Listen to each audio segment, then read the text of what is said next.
கண்ணுக்குள்ளே உன்னை வைத்தேன் கண்ணம்மா, நான் கண்கள் மூட மாட்டேனடி செல்லம்மா. கண்ணை மூணா தான் நீ ஏதாவது பண்ணிடுவியே, அதனாலேயே நான் வந்து கண்ணை மூட மாட்டேன் அப்படிங்கிற மாதிரி இருக்குது. ஸோ எஸ், நார்சிசிஸ்ட்டை விட்டு ஒரு வேளை நீங்கள் வெளியில் வந்தாலும் கூட, ஓகே வெளியில் வந்துட்டீங்க அப்படின்னாலும் கூட நமக்கு பலவிதமான எமோஷ்னல் காம்ப்ளெக்ஸுங்கிறது வருது. அதில் ரொம்ப முக்கியமான விஷயந்தான் இன்றைக்கி நம்ம பார்க்க போகிற இந்த ஹெல்ப்லெஸ்னஸ். இந்த ஹெல்ப்லெஸ்னஸ் அப்படின்னா என்ன? ஆமாப்பா, அவங்க வந்து இது வரைக்கும் நார்சிசிஸ்ட் இருந்தவங்க எல்லாம் நம்ம கமிட்மெண்ட் எல்லாத்தையும் பார்த்துக்கிட்டு இருந்தாங்க, அதனால் வந்து ஓரளவுக்கு பரவாயில்லாமல் ஓடிக்கிட்டு இருந்துச்சு. இப்போ நம்ம வந்து அவங்கள விட்டு வெளில வந்துட்டோம்ல. ஸோ இப்போ ஒரு ஹெல்ப்லெஸ்னஸாக தானே இருக்கும், நம்ம லோன்லினஸாக தானே இருப்போம். ஏன்னா யாருமே நம்ம ஹெல்ப் பண்ண இல்லையே அப்படின்னா அது இல்லை. இந்த ஹெல்ப்லெஸ் அப்படிங்கிறது சைக்கலாஜிக்கலாக வரக்கூடிய ஹெல்ப்லெஸ்னஸ், இது வேறு. இந்த ஹெல்ப்லெஸ்னஸ் அப்படிங்கிற இந்த ஃபீலிங் வர்றதுக்கு வேறு பலவிதமான காரணங்கள் இருக்குது. அந்த காரணம் என்னன்னு தெரிஞ்சால் தான் அதை சரி பண்ணிக்கிறது எப்படின்னு பார்க்க முடியும். பார்த்துருமா? ஏதாச்சும் ராசு?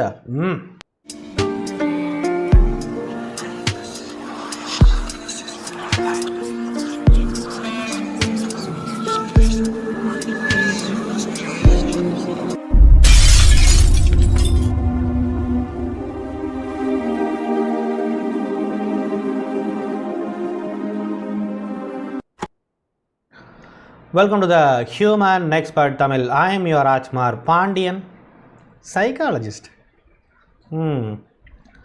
எப்படி போய்கிட்டு இருக்குது மழை காலங்கள்?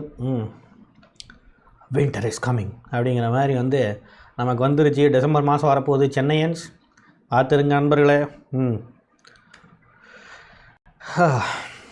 Yeah, this is what the matter over here. First விஷயம் அப்படிங்கிறது, ஒரு நார்சிசிஸ்ட் கூட பலவிதமான அப்யூஸ் அனுபவிச்சுக்கிட்டு இருந்தாலும் கூட ஏதோ அவங்க கூட நம்ம வாழ்ந்துக்கிட்டு இருந்தோம் இல்லை. அவங்கள விட்டு இப்போ நம்ம வெளில வந்த உடனே இது வரைக்கும் எப்படியோ ஏதோ ஒரு கம்ஃபர்ட் அப்படிங்கிறது அவங்க மூலமாக எமோஷ்னலி கிடச்சிக்கிட்டு இருந்த ஒரு விஷயம் அப்படிங்கிறது நமக்கு இப்போது கிடைக்காமல் போகுது. நார்சிசிஸ்ட்டை விட்டு வெளில வந்தோடனே ஏதோ இந்த படத்தில் சூரியவம்சம் படத்தில் காட்டுற மாதிரி வந்து சேலஞ்ச் போட்டு அவங்க அப்பா விட்டு வெளில வந்தோடனே அப்படியே வந்து ஒரே பாட்டில் முன்னேற கதையெல்லாம் இங்கே நடக்காது. இங்கே பலவிதமான ஸ்ட்ரகிள்ஸை தாண்ட வேண்டியது இருக்கும். என்னுடைய ஃபஸ்ட்டு முக்கியமான ஸ்ட்ரகிள், ஏன்னா எல்லா விதமான வேலை ரொட்டீனு பிஹேவியர்லாம் நம்ம செய்யணும் அப்படின்னு சொன்னால் நம்ம மென்டலி ஹெல்த்தியாக இருக்கணும்ல. அதுதான் ஃபஸ்ட்டு நம்ம முக்கியமாக நம்ம பார்க்க வேண்டியது தானே. ஸோ அப்படி சைக்கலாஜிக்கலாக இருக்கக்கூடிய பிரச்சனை என்னென்னா, அந்த ஃபஸ்ட்டு விஷயம் அப்படிங்கிறது, we are putting our self into the survival mode. இது வரைக்கும் ஒரு பேட்டில் மோடில் போய்கிட்டு இருந்தோம், அங்கேயும் சர்வைவல் மோட் தான். பட் அதை விட ஒரு மோசமான ஒரு சர்வைவல் மோடில் இப்போ நாம் வந்து விடுவோம். என்ன நமக்கு ஃபினான்ஷியலி நமக்கு கொஞ்சம் இருந்தாலும் கூட, என்ன நமக்கு வந்து நம்மளை பார்த்துக்கிறதுக்கு ஓரளவுக்கு நம்மளை தேத்துறதுக்கு இந்த நெட்வொர்க் ஓரியன்டான விஷயங்கள் இருந்தாலும் கூட, ஓகே எப்படி இருந்தாலும் நம்ம அந்த லெவலில் இருந்து ஒரு டவுன்கிரேட் ஆன மாதிரியான ஒரு ஃபீலிங் தான் நமக்குள்ளே வந்து வரும்.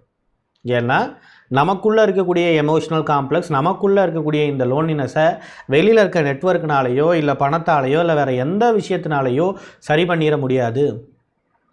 அதை பற்றி தான் பார்க்க போகிறோம். Okay, why it's came, learned helplessness.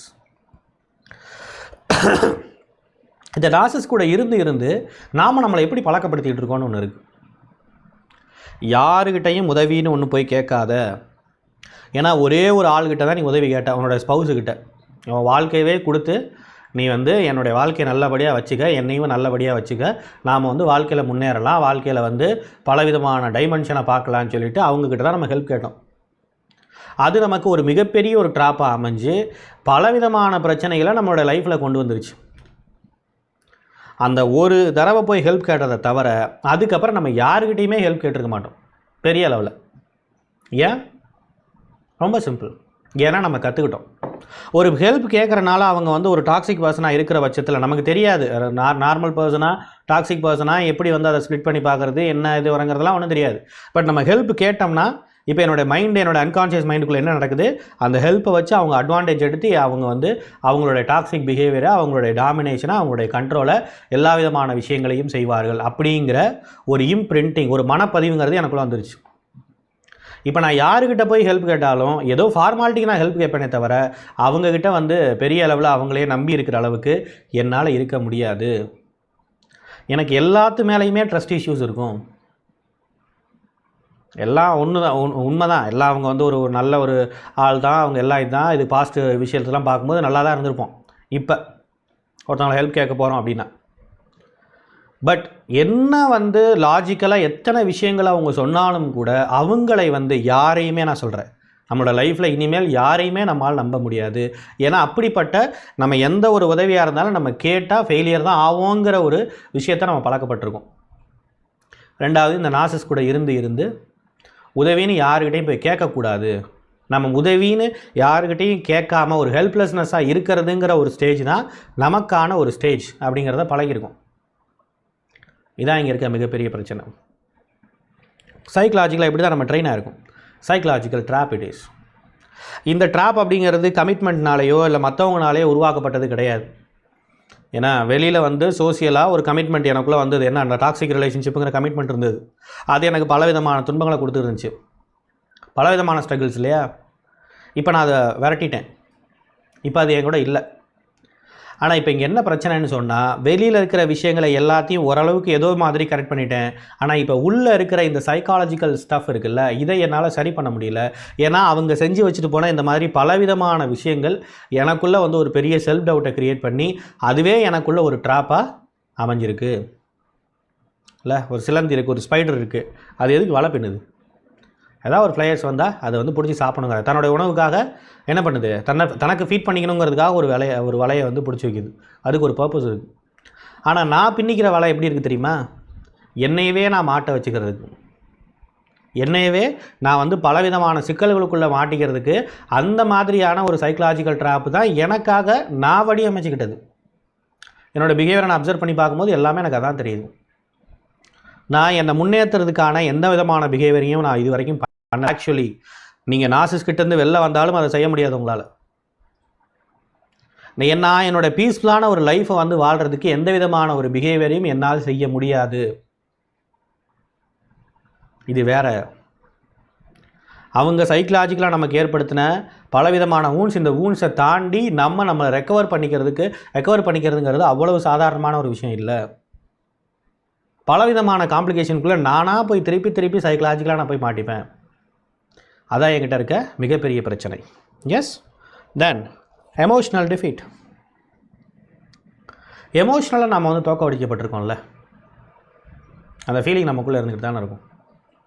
ஒட்டு மொத்தமாக வீழ்த்தப்பட்டிருக்கோம்ல. Failure is very different from defeat. ஃபெயிலியர்னால் ஒரு தடவை இது பண்ணுறது, டிஃபீட்னால் ஒட்டு மொத்தமாக வீழ்த்தப்படுறது. அவ்வளோதான், டிஃபீட்டட், சிம்பிள். இதுக்கு மேலே எந்திரிக்கவே முடியாது. அப்படிப்பட்ட எமோஷ்னல் ஓரியன்டாக அந்த மாதிரியான ஒரு மனநிலைமையில் நம்ம இருக்கிறனால நம்மால் வந்து இதை ஹேண்டில் பண்ண முடியல இந்த சுச்சுவேஷனை. ஒரு பக்கம் எனக்கு வெளியில் ஹெல்ப் கேட்கறதுக்கான ட்ரஸ்ட் இஷ்யூஸ் இருக்குது, இன்னொரு பக்கம் எனக்கு நானே ஹெல்ப் பண்ணிக்க முடியல. நான் என்ன பண்ணுவேன்? ரைட்? No control. இப்போ எனக்குள்ளே க்ரியேட் பண்ணக்கூடிய இந்த இன்செக்யூரிட்டி எனக்குள்ளே க்ரியேட் ஆகுது. இந்த இன்செக்யூரிட்டி இது க்ரியேட் பண்ணுற இந்த அப்சஸ்டான பிஹேவியர்ஸ்லாம் இருக்குல்ல, என்னுடைய பிஹேவியர்ஸ் நான் செய்கிறது இருக்குல்ல, இதெல்லாம் ஆக்சுவலி என்னால் கண்ட்ரோல் பண்ணிக்கவே முடியாது. எதையுமே என்னால் கண்ட்ரோல் பண்ண முடியாது. என்னுடைய பிஹேவியரை என்னால் கண்ட்ரோல் பண்ண முடியாது. இப்போ நான் வெளியில் நடக்கிற என்வாயர்மெண்ட்டை என்னால் கண்ட்ரோல் பண்ண முடியாது. ஏன்னா பிஹேவியர் வச்சு தான் நான் வெளில இருக்க என்வாயர்மெண்ட்டை கண்ட்ரோல் பண்ணி ஆகணும் இல்லையா? நான் ஏதாவது ஒருத்தவங்ககிட்ட வேணும் வேணான்னு சொன்னால் தானே அதுக்கேற்ற மாதிரி ஒரு சுச்சுவேஷன் அமையும். நான் அதையும் சொல்ல மாட்டேன். அப்போ என்னுடைய பிஹேவியரை என்னால் கண்ட்ரோல் பண்ண முடியாது. என்னுடைய மவுத்தை என்னால் கண்ட்ரோல் பண்ண முடியாது. பயங்கரமாக லூஸ் டாக்கராக இருப்பேன், இல்லை யாருக்கிட்டையும் பேசாமல் இருப்பேன், இல்லை எரிஞ்சு எல்லாத்துக்கிட்டையும் நான் அழுவேன். நான் எனக்கு கண்ட்ரோல் பண்ணிக்க முடியாது. எனக்கு வெல்ஃபேர் ஓரியன்டாக செய்ய வேண்டிய விஷயங்கள் எனக்குன்னு இருக்குல்ல, என்னை கேர் பண்ணிக்கிறதுக்கு, அதை என்னால் செஞ்சுக்க முடியாது. How many of it? So இப்படி முழுக்க ஒரு கண்ட்ரோலே இல்லாத அளவுக்கு எல்லாமே கைவிட்டு போன அளவுக்கான ஒரு நிலைமை அப்படிங்கிறது நாம் வந்து ஒரு சர்வைவல் ட்ராப்பில் மாட்டிக்கிட்டு இருக்கோம். ரைட்? Repeated failure. சைக்கலாஜிக்கலாக இந்த மாதிரி ஒரு ஹெல்ப்லெஸ்னஸை நம்ம வந்து ஏன் கற்றுக்கிட்டோன்னு சொன்னால் அதுக்கு காரணமே இந்த பிரச்சனை தான். இந்த ஒரு பிஹேவியர் இருக்குல்ல, நான் ஒருத்தவங்கள்ட்ட ஹெல்ப் கேட்குறேன், ஃபெயிலியர் ஆகிறேன், இன்னொருத்தவங்கள்ட்ட ஹெல்ப் கேட்குறேன், ஃபெயிலியர் ஆகிறேன். இப்போ நான் என்ன நினைப்பேன்? எனக்குள்ளே என்ன தோணும் எனக்கு ஆக்சுவலாக? அப்போ யார் என்னோடய லைஃப்பில் வந்தாலும் அவங்க என்னை ஒன்றும் இல்லாமல் என்னை முடிச்சு விட்றது தான் வருவாங்களே தவிர எனக்கு ஒன்றும் நல்லது செய்ய மாட்டாங்கங்கிற ஒரு பிஹேவியர், ஒரு மாதிரியான அந்த மாதிரியான ஒரு எண்ணம்ங்கிறது எனக்குள்ளே வந்துடுது. அந்த ஒரு தாட்ஸ் வந்துடுது இல்லை? That's a matter. ரைட்? எப். ஸோ இது எந்த மாதிரியான ஒரு நம்மளுடைய சர்வைவர்ஸாக இருக்கிற நம்மளுக்கு எந்த மாதிரியான ஒரு இம்பேக்டை க்ரியேட் பண்ணுதுன்னா, ஃபஸ்ட்டு விஷயங்கிறது ஆன்சைட்டி ஆக்டிவேஷன். பயங்கரமான ஆன்சைட்டிங்கிறது நமக்குள்ளே வர ஆரம்பிச்சிடும். அதீதமான பயம், அதீதமான பதட்டங்கிறது நமக்குள்ளே வர ஆரம்பிச்சிடும். நம்ம பல நேரங்களில் என்ன செய்கிறோம், என்ன செய்ய மாட்டேங்கிறோங்கிறதே நமக்கு தெரியாமல் போயிடும். இந்த ஆன்சைட்டியே வந்து ஒரு பெரிய ஃபாக் மாதிரி நமக்கு முன்னாடி வந்து எல்லாம் மறைச்சிக்கும். இல்லை, ஒரு கோல்டு வெதரில் நம்ம போகிறோன்னு வைங்களேன், இல்லை கொடைக்கானல் போகிறோம், முன்னார் போகிறோன்னு வச்சுங்களேன். அப்படி போகும்போது முன்னாடி பார்த்தீங்கன்னா ஒரு பெரிய ஃபாக் வந்து அப்படியே மறைச்சிருக்கும். ஆப்போசிட்டில் என்ன இருக்குன்னே தெரியாது. லைட் போட்டு தான் போக வேண்டியது இருக்கும். பல நேரங்களில் தெரியவும் தெரியாது. அப்படி வந்து ஒரு பெரிய ஃபாக், ஒரு எமோஷன் ஓரியன்டாக என்ன ஒரு விஷயம்னே தெரியாது. எமோஷனலாக அப்படியே வந்து எனக்கு இந்த ரியாலிட்டிக்கும் எனக்கும் நடுவில் ஒரு பெரிய திரை வந்து வந்துடும். ஒரு பெரிய ஃபாக் வந்து அப்படியே வந்துடும். இப்போ என்னால் எந்த விஷயத்தையும் கான்சன்ட்ரேட் பண்ண முடியாது, எந்த விஷயத்தையும் செய்ய முடியாது, என்ன நான் மோட்டிவேட் பண்ணிக்கவும் முடியாது. நான் எப்பயுமே டீமோட்டிவேட்டடாக தான் இருப்பேன். என்னை எல்லோரும் வந்து ஈஸியாக வந்து ஒரு கடத்துக்கு மேலே அவங்களாலையும் பொறுக்க முடியாது, அவங்களும் ப்ளேம் பண்ண ஆரம்பிச்சிடுவாங்க. இப்படியே இருந்தால் என்ன அர்த்தம்? ஏதாவது பண்ணு, ஏதாவது போ, வா, உன்னை டைவர்ட் பண்ணிக்க, அதை பண்ணு, இதை பண்ணு. என்ன செஞ்சாலும் என்ன சொன்னாலும் என்னையால் அதை செய்ய முடியாது. ஆக்சுவலி சும்மா ஏதோ பேருக்கு செய்வேனே தவிர நான் வெளியில் செய்கிற எந்த விஷயங்களும் பெரிய அளவில் என்னை இம்பேக்ட் பண்ணாது. நான் எதையும் அப்படியே வந்து ஒரு பேஷனேட்டெல்லாம் எடுத்து செய்ய மாட்டேன். என்னால் செய்ய முடியாது. That's a big problem. Identity erosion. நான் யார்? இல்லை, எனக்கு பிடிச்சதுன்னு ஒன்று, எனக்கு பிடிக்காதது, இதை நான் செய்யணும், இதை நான் செய்யக்கூடாது, என் வாழ்க்கையில் இப்படி முன்னேறணும், எனக்கான கோல் இது, எனக்கான ட்ரீம் இது, நான் இதை அச்சீவ் பண்ணணும்.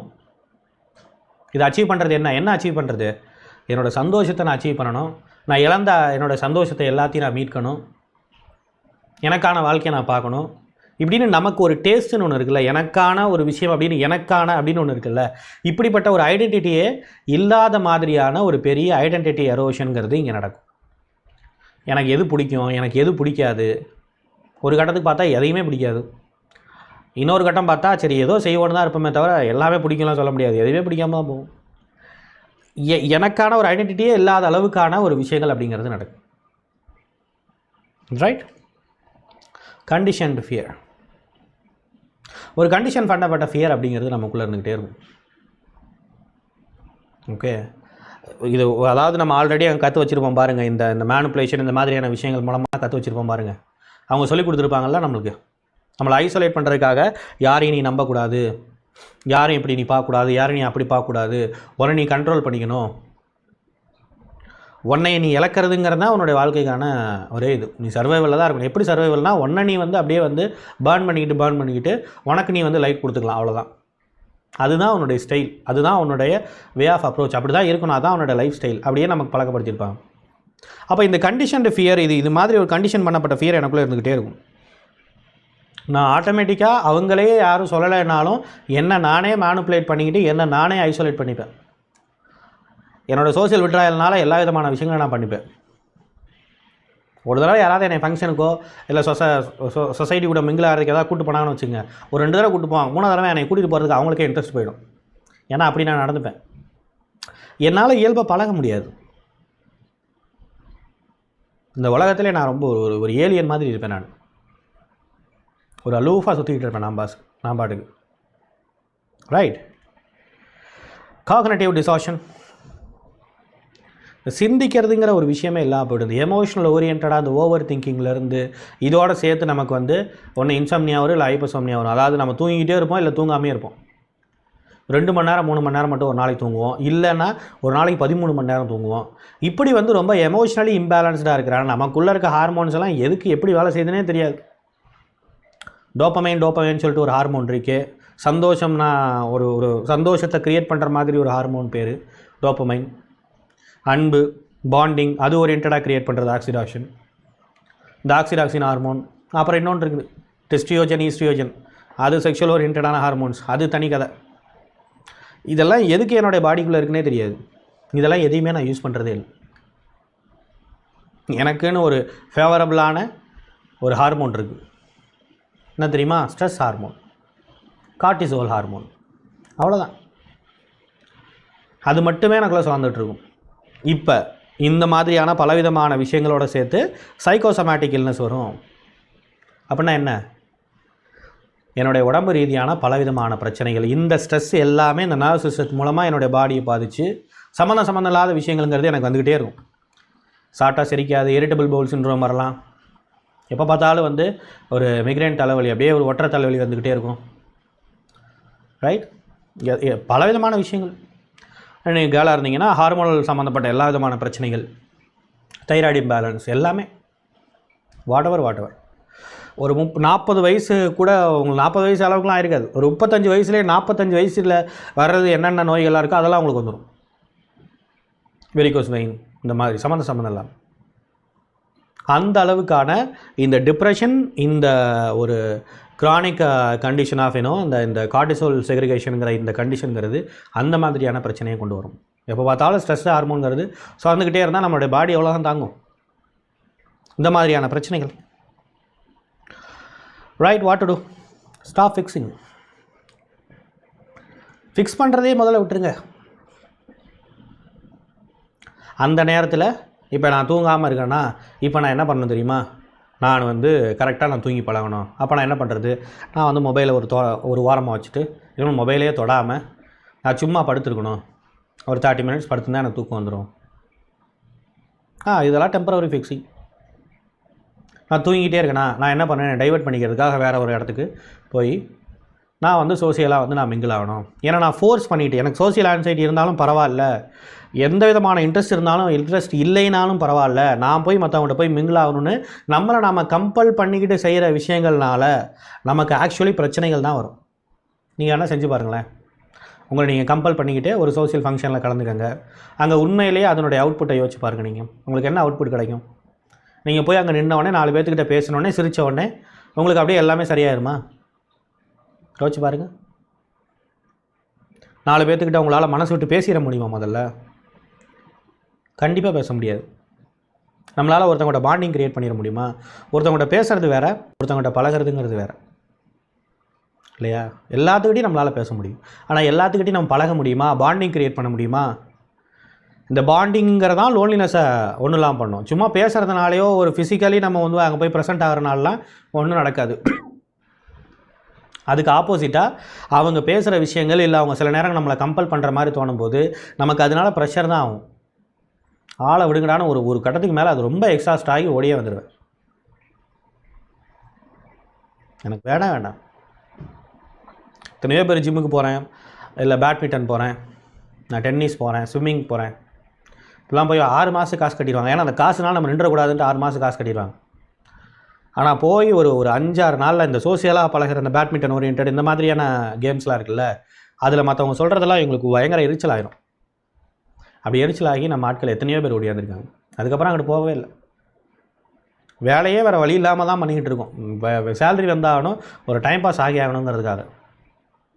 இல்லை சேலரி, இல்லை business, what ever. So this is a matter. So நீங்கள் புரிஞ்சிக்க வேண்டியது, உங்களை ஜஸ்ட்டு நீங்கள் கம்பல் பண்ணி அப்படியே ப்ரெஷர் பண்ணி நீங்கள் அந்த விஷயங்களை செய்கிறதுனால எந்த பிரயோஜனமும் ஆகாது. இன்னும் நீங்கள் உங்களை ஸ்ட்ரெஸ் பண்ணிக்கிறீங்கன்னு அர்த்தம். Then what to do? we need to have a psycho education. என்ன உங்களை சுற்றி நடக்குது, உங்களுக்கு என்ன பிரச்சனை, ஏன் இப்படிலாம் நம்ம நடந்துக்கிறோம், இதுக்கெல்லாம் என்ன காரணங்கள், இப்படிங்கிறதெல்லாம் சைக்கலாஜிக்கலாக சயின்டிஃபிக்கலாக நம்மளால் சொல்ல முடியும். அதை முதல்ல நீங்கள் தெரிஞ்சுக்கங்க. நிறைய அதை பற்றி தேட ஆரம்பிங்க. இந்த மாதிரி நிறைய வீடியோஸ் பார்க்க ஆரம்பிங்க. And I will tell you what small mastering. இந்த மாதிரி விஷயங்கள் எல்லாத்துக்கும் முதல்ல ரெஸ்பான்சிபிலிட்டி எடுத்துக்கோங்க. அப்படி ரெஸ்பான்சிபிலிட்டி எடுத்துகிட்டு சின்ன சின்ன விஷயங்கள் வந்து அதுக்கு பின்னாடி இருக்கக்கூடிய பிரச்சனைகள் என்ன, அதை எப்படி சரி பண்ணுறது, இந்த மாதிரி கொஞ்சம் கொஞ்சமாக வந்து அந்த ப்ராப்ளம் சால்விங் ஓரியன்டாக நீங்கள் போங்க. சின்ன சின்ன விஷயங்களை எடுத்துக்கிட்டு ஓகே, ஒரு ஸ்மால் மாஸ்டரி பண்ண ஆரம்பிங்க. அதில் கொஞ்சம் நீங்கள் மாஸ்டரியாக மாறுங்க, அதில் கொஞ்சம் மாஸ்டராக மாறுங்க. அப்படி கொஞ்சம் கொஞ்சமாக சில விஷயங்களை பண்ண உங்களுக்குள்ள ஒரு சில ஐடியாஸுங்கிறது பிறக்க ஆரம்பிக்கும். ஓகே, அப்போ எல்லா விதமான பிரச்சனைக்கும் ஒரு சொல்யூஷன் இருக்குது, அதுக்கு சில டெக்னிக்ஸ் இருக்குது, அந்த டெக்னிக்ஸை யூஸ் பண்ணால் ஒரு வேளை அந்த சொல்யூஷன் கிடைக்கிறதுக்கு வாய்ப்பு இருக்குது.